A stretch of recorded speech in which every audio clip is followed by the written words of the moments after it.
అందరికి నమస్కారం. తమిళనాడులో సినిమాలని, పాలిటిక్స్‌ని వేరు చేసి చూడలేము. ఎందుకంటే సినిమాల్లో ఎలాంటి ట్విస్టులు ఉంటాయో పాలిటిక్స్‌లో కూడా అన్ని ట్విస్టులు ఉంటాయి.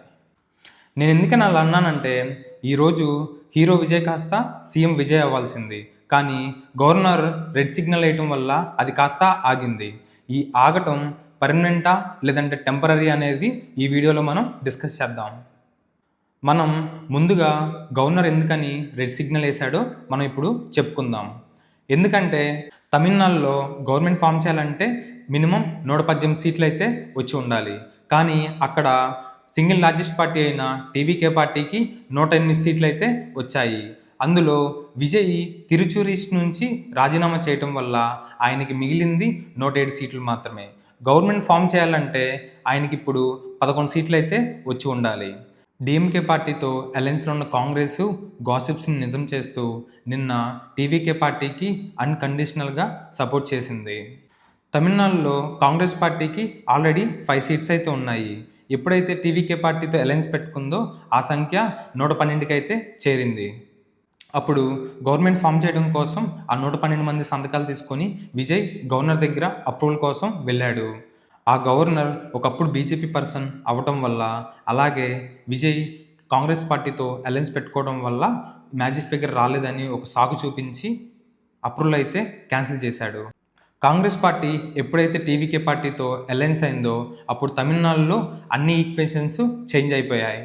అది ఎలా అంటే కొన్ని డెకేడ్స్ నుంచి ద్రవిడియన్ పార్టీస్ రూల్ చేస్తూ వచ్చాయి.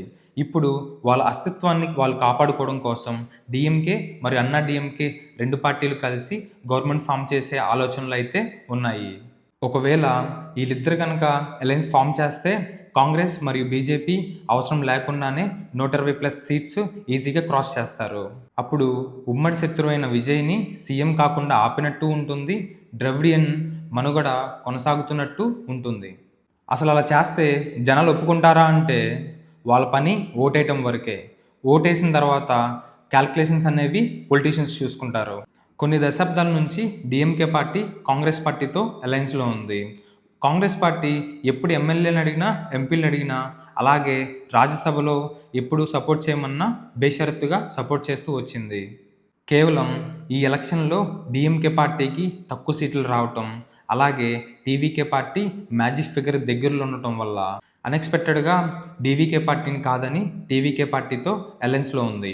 దానివల్ల డిఎంకే పార్టీకి నెక్స్ట్ స్టెప్ తీసుకోవడానికి ఈజీ అయింది. అసలు డిఎంకే పార్టీ, అన్నా డిఎంకే పార్టీ కలిసే అవకాశం ఉందా? ఈ 2 పార్టీలకి తరాల నాటి క్లాష్ అయితే ఉంది.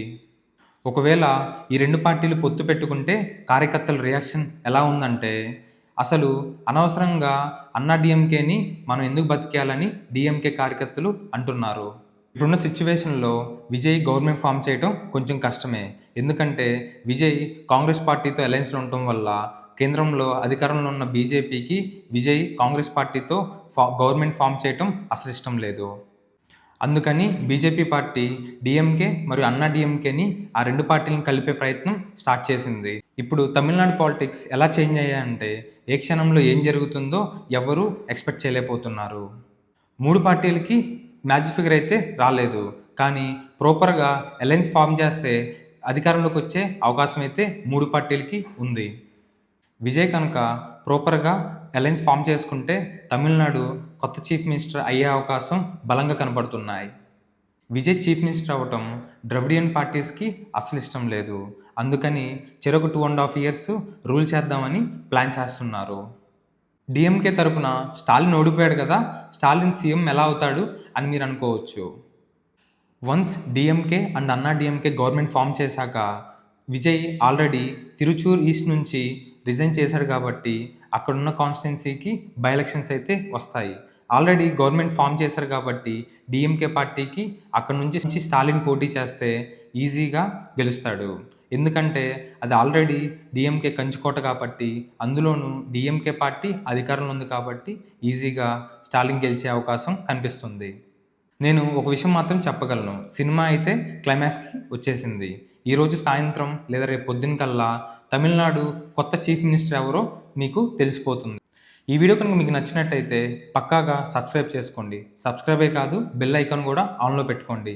ఒకవేళ మీరు బెల్ ఐకాన్ ఆన్లో పెట్టుకుంటే నేను పోస్ట్ చేసిన ప్రతి వీడియో నోటిఫికేషన్లో మీ దగ్గరికి అయితే వస్తుంది. Thank you so much.